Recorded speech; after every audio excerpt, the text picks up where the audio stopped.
Okay, today my guest is Professor Luigi Zingales. I'll keep my introduction short to maximize our time with him. In the next 30 minutes or so, we'll talk about Luigi as a person.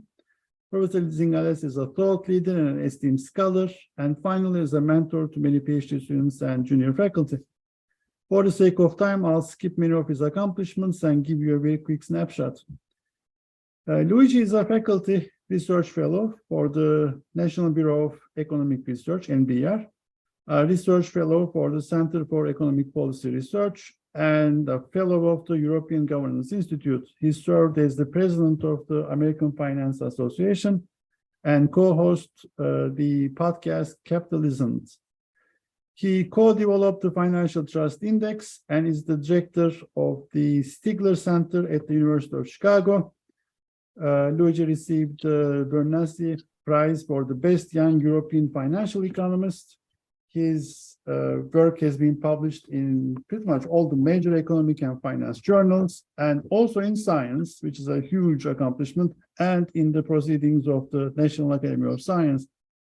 He has several internationally acclaimed books on corporate governance, financial development, political economy, the economic effects of culture, and capitalism. Thank you, Luigi, for joining us. My pleasure. First question, what did you want to become when you were a child? So I think that when I was 6 or 7, I was very passionate about history. And I was very fortunate because I attended a Montessori school that really cultivates your passion. And I was in the middle of many events in history. And so I remember as a little kid, cutting and pasting the historic meeting of Mao Zedong and Nixon, when Nixon went to China.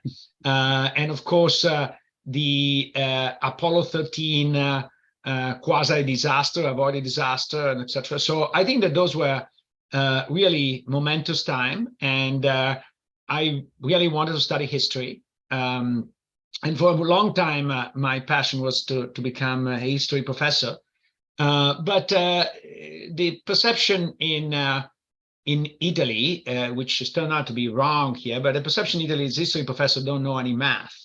And I came from a family of engineers, and my father really had a lot of respect for math, and everything was math-based. And so I thought that economics was the right compromise between my humanities passion and the mathematics in the family. So he approves of your now finance background? I came to be interested in finance more kind of from the governance point of view than from the trading point of view. I was never a trader. I'm a terrible investor. So I think that my passion was more about corporate control and power rather than about trading. I want to ask you later on about the culture papers you did and how you came up with those ideas. But before we get to research, what is something not on your CV that people might find interesting about you? What is in my CV or what is not in my CV about myself? It is not in your CV, something about you.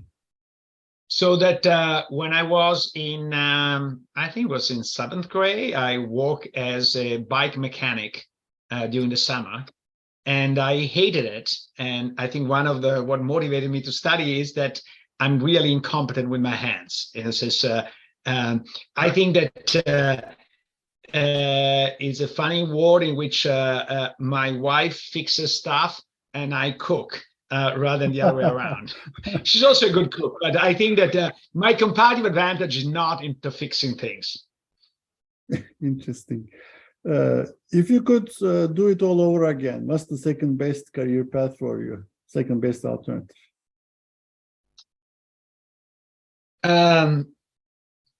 So, given my personality, I think it's the second best. I have a hard time in any other job except the one as a professor. I always joke that I was forced to do the military service in Italy because it was mandatory. So before I came to the United States, I did 1 year in the military service. And that experience made me unsuitable for any normal job for the rest of my life, because I really hated hierarchy, the incompetence, the pettiness, the corruption. I think that I would not have survived in any hierarchical institution, not just prosper, but even physically survive, because I would have probably been eliminated by some gangs inside because I was trying to expose the truth. Okay. Regrets. Have you got any regrets in life?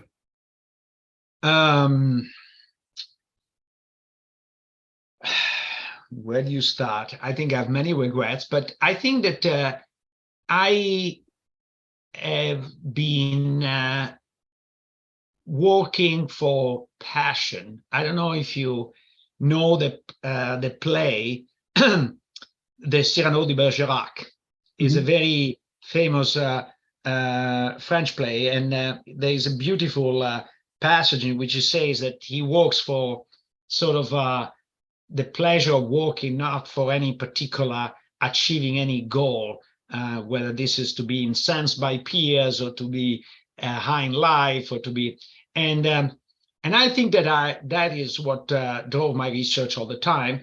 And I think that exposed, I could have developed more certain ideas, certain fields that I like to do something and then move to something else. This is not the best way to be recognized and be famous.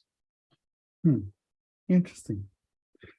What did you learn from your biggest failure?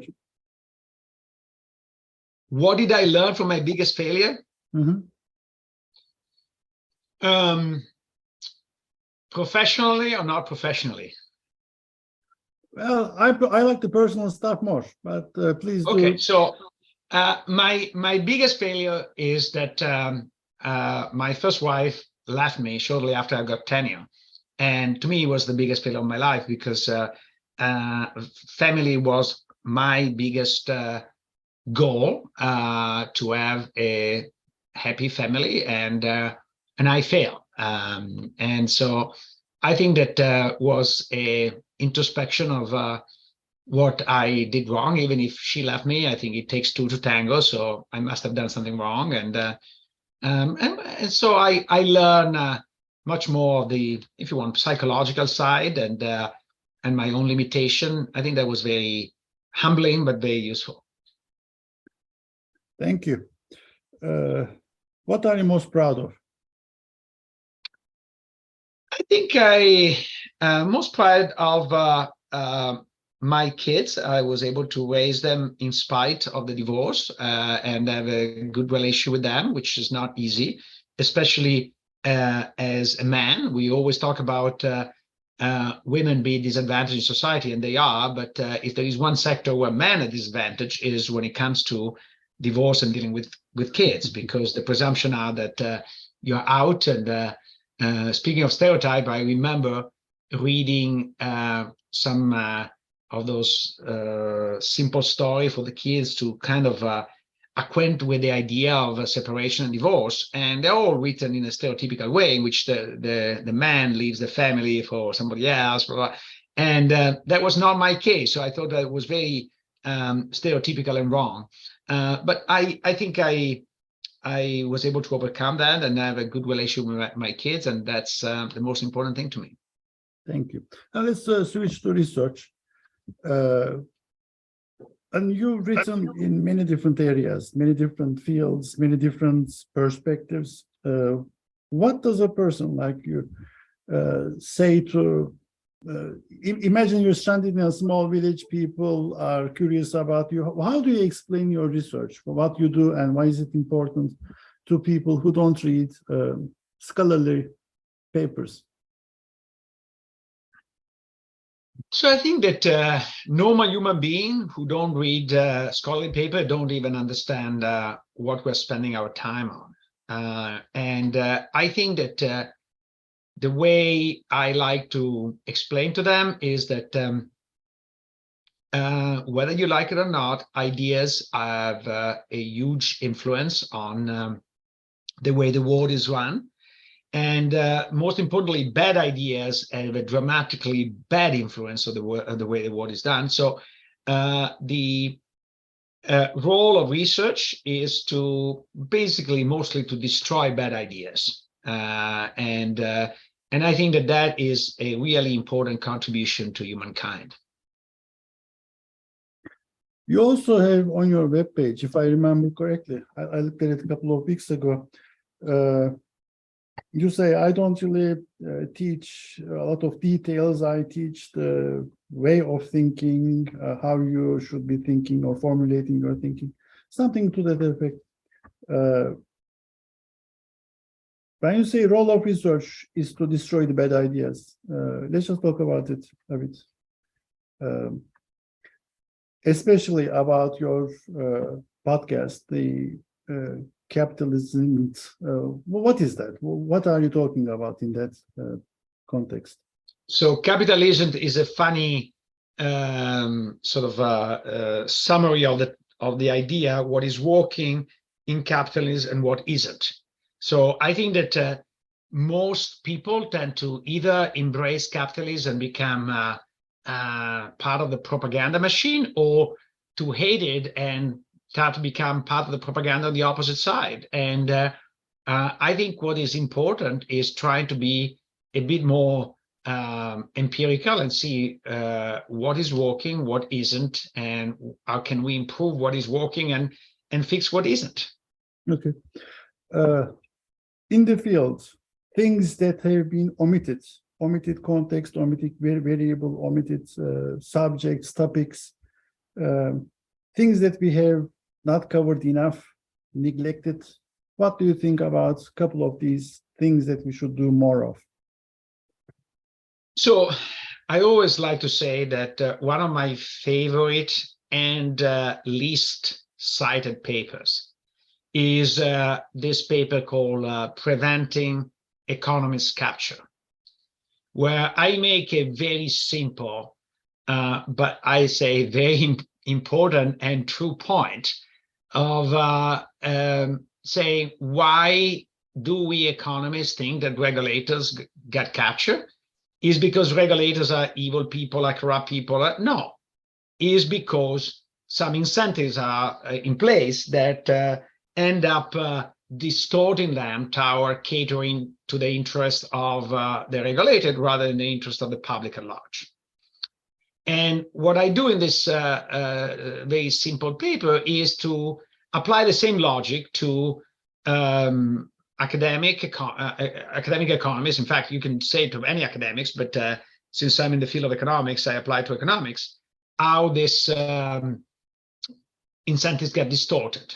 And so we academics that are in principle supposed to do research for the benefit of society at large end up catering to vested interests rather than the interests of society at large. And I wrote this almost 10 years ago. And I think that it's become even more important, the problem now than 10 years ago. And why? Is because one of the way capture occurs is through the use of data. So if I have a monopoly on data and I grant you access to data under certain condition, I have a huge ability to shape your research. And in the past, most of the data we economists use were public data. And so that was not that much of an issue.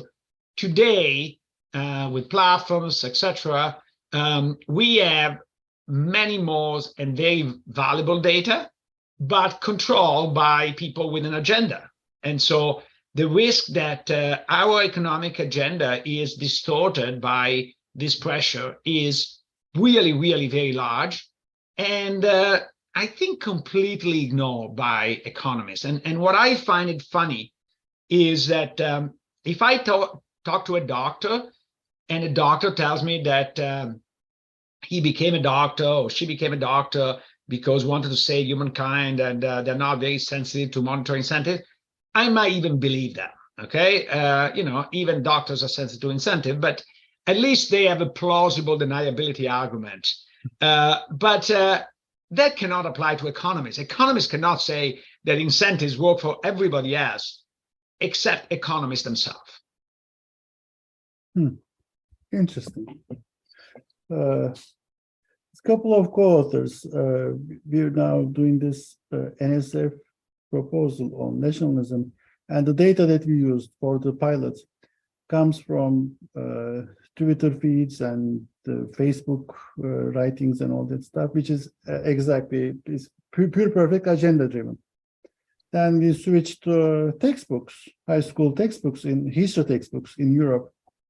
Well, talk about propaganda. So there's actually no, what is the solution? Because education or textbooks are government propaganda. They are representing the government incentives and perspectives entirely. Absolutely, there is no credibility in Twitter or any kind of social media, and politics is driven, and understanding of politics is driven by social media. What is the solution in your mind to better data and unbiased direction to research? I think it's a combination of competition and awareness. So first of all, if you're not aware of what is going on, we can't fix it, right? And I think that a lot of my colleagues either not aware or pretend not to be aware or pretend not to understand. And I think that if you don't see as a problem, there is no way you're going to get a solution. The second is everybody in some way or another tries to do a propaganda. The question is, number one, do we have multiple sources of propaganda that can compete with each other? And number two, do we have a way to assert at least relative truth among conflicting version of hypotheses? And, you know, for some discipline, like history, it's very difficult to establish an objective truth. But for others, and we hope economics is one of those, you can at least try to have a method to select good idea from bad idea, or at least to draw bad ideas. Maybe good ideas is hard to establish, but we can certainly establish what are ideas that don't work. So I think that understanding the importance of multiplicity of funding sources and also competition in the marketplace. One aspect that antitrust has completely ignored is to what extent a concentration in the production side leads also to a concentration in economic thinking on the economic and legal, whatever, scientific thinking on the academic side. And I actually started to think about this when I did some experience on boards in Italy, and I realized that in Italy, the top law professors are also top lawyers, and the top lawyers tend to work with the most important firms. And in Italy, there are not a lot of large firms. So the large firms own the top law scholars that ended up shaping the legal thinking. And that's very problematic. And one thing that I wrote in my book more than 10 years ago, but I don't think that has received so much attention as it should, is one of the big advantages, for example, of class action in the United States is not only that compensates the dispersed people who are affected, but also creates an incentive for an alternative legal theory. Because if the only people willing to pay big legal fees are large corporations, the legal doctrine will become a product of those large corporations. Mm-hmm. True. Luigi, how does the process work for you? So you're sitting, your mind is wandering in a state of idle curiosity. You're coming up with these creative things, parts related to research. How does the process work for you? What's the source of intuition? What's the source of this intellectual curiosity for you? How do you come up with these great papers, great ideas? First of all, I'm not sure that I have a formula I can replicate, but I think that I'm certainly driven by intellectual curiosity. So what motivates me to work, what motivates me to keep writing papers, even at an age in which I don't think a paper more, a paper less will make any difference in my career, my life, is because I have the intellectual curiosity. This is the same intellectual curiosity that was cultivated in me as a little kid by the Montessori school is still present today in my research. So that's the first criterion. The second, which I know is not the ideal way, but I like to think about what are the big problems, the big issues. I first look at the problems and then at how I can address them rather than the other way around. I think that's a terrible recipe for most people. And I wasn't doing that when I was a young assistant professor, or even like in a PhD program, because the chances that you're gonna come out empty-handed is pretty large. But if you do get something, you do get something that is really kind of exciting. So I think that's in my view, the only justification why we have tenure is that we can, number one, go elephant hunting in this way without fear of losing. And two, we should go elephant hunting without fear of pissing off any particular category because we have tenure. I think that's the beauty of tenure itself. Thank you. Who had the most, or can you name the person who had the most influence on you? Who was your mentor? Who was your advisor? Who shaped your thinking in the PhD program, obviously? I think that by far the person who influenced me the most was Oliver Hart. I was his student, but I think even more than his student is his way of approaching problems and approaching seminars is quite remarkable and very linear and very difficult to reproduce.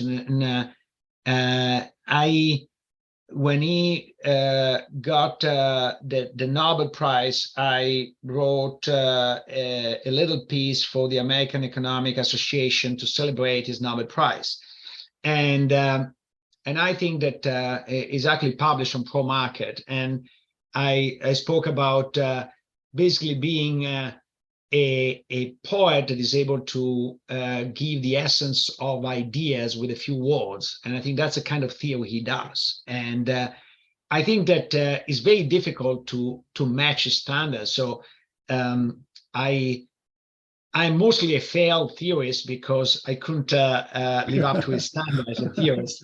But I think what he does is beautiful and essential. And I think that greatly shaped my life ever since. No, if you compare anyone to Hart, obviously everyone is going to be failing. But okay, I mean, what was the best advice you received? Something that really changed your mind, your entire approach to academia. That there are some turning points in life, right? You see something that he does. That impacts. So an advice that I received a bit too late, I wish I'd received a little bit earlier, which is not an advice that is very grandiose, but very practical, is that you write your papers to pick your referees. Huh. So that, because I remember writing papers with people with kind of different, sometimes you write a paper and there's a bit of a conflict on, are you pushing to be more theoretical, less theoretical, et cetera, et cetera. And what you basically get is that if you start a paper on the more theoretical side, you end up having referee that push to become even more theoretical. And if you go empirical, they push you to become more empirical. So there is really, you get what you kind of ask for, which is something people need to be aware of. I have to say, I have a pretty bad record of acceptance. I got a lot of paper rejected. There are some of my colleagues who say I never got a paper rejected. I think I got more paper rejected than paper accepted in my life. And I think that some people seem to be able to publish regularly at a much higher level than I think their papers deserve, in my view.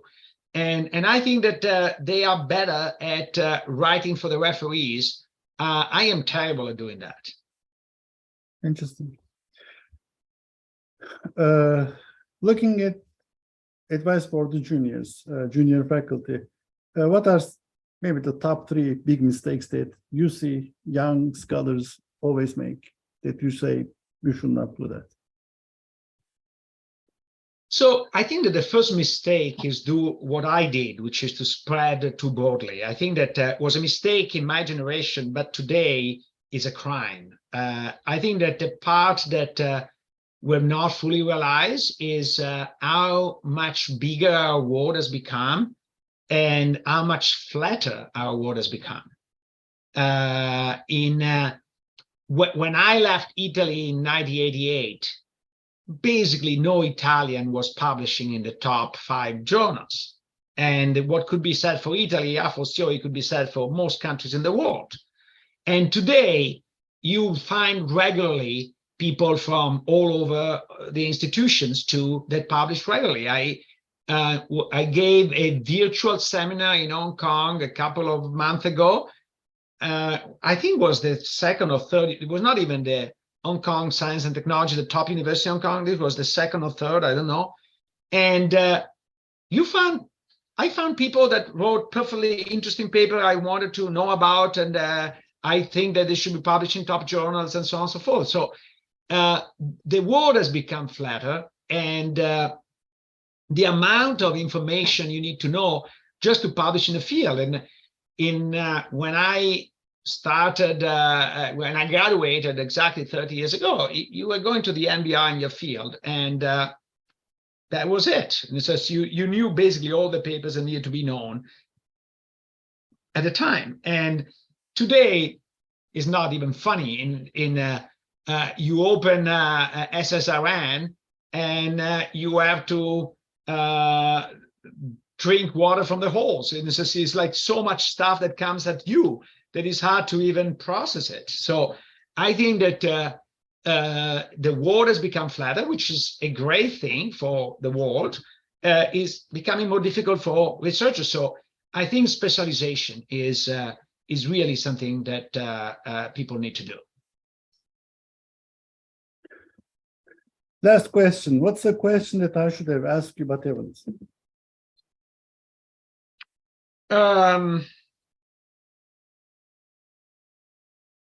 don't know, because you ask a lot of good questions. I think that maybe the question you should have asked me is, how did my experience in the so-called real world shape my work afterward?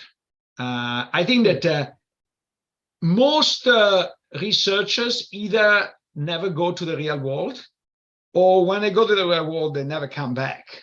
And so I think there is a huge loss in the economic profession as a result of that. And for a number of circumstances that is too long to mention here, but I had my experience in the real world. I was for 7 years on the board of Telecom Italia, a telecommunication company, and I was for a little bit more than a year on the board of an oil company, Eni.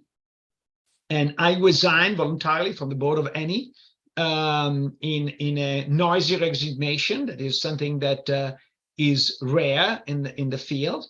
And I think that my view of the world changed quite a bit as a result of that. In a sense, first of all, I got much more concerned about concentration, because I saw how companies are playing the concentration game and how much money they can or cannot make based on that. So I thought that there was a very important element that I was missing. And the other, which led to my current line of research with Oliver Hart, is if you are on a board of a company, and what objective are you really maximizing? And particularly my situation was funny, because I've been appointed on the board of Eni by the Italian government, because the Italian government owns roughly 30% of Eni and appoints the full board. And then the question is, if I am a board member of Eni appointed by the Italian government, what kind of objective function am I maximizing? Am I just maximizing profits? If I were to maximize profits, the question is why the Italian government even control Eni, right? In a sense, it would be completely irrelevant to have control. So you need to start thinking about what other objective you think about, and certainly you are concerned about geopolitical implications if you are Italy. So should you factor in geopolitical implication in your objective function as a board member? So that's kind of an interesting research I developed. Interesting. How is the Meloni situation going to impact the way that you're theorizing about Italian firms going to change? Is it going to be, obviously there's a shift in paradigm, right? You're talking about a completely different perspective. How is that going to impact governance in these government-influenced boards and incentives? In the line of research Oliver Hart and I developed is trying to sort of recognize that firms do more than just maximization of profits, and saying that at the end of the day, who should decide the line should be the shareholders who pay the cost of that line. In a sense, if I pursue a geopolitical goal, or if I care about the environment, if I want to pursue some other objectives, I end up taxing the shareholders for a certain amount. Because if I deviate from profit maximization, I reduce their income. And I don't think that this is necessarily something they don't want, because you and I, an example of people that are not trying to maximize income, try to maximize utility, right? It's ended up in academia. We don't maximize income, we maximize utility. As I said, I would not have survived in a different environment. I would have made more money, but I would be a miserable person in a hierarchical environment. So I maximize my utility, but I also pay the cost of not maximizing that utility, and so that's the case for shareholders, and that's what I see is that shareholders should be more involved in this strategic decision that really shape the future of corporate America or corporation all over the world. Luigi, thank you so much for your time. I enjoyed this conversation a lot. I learned a lot. I'm sure the audience will agree with me. Thank you. Thank you.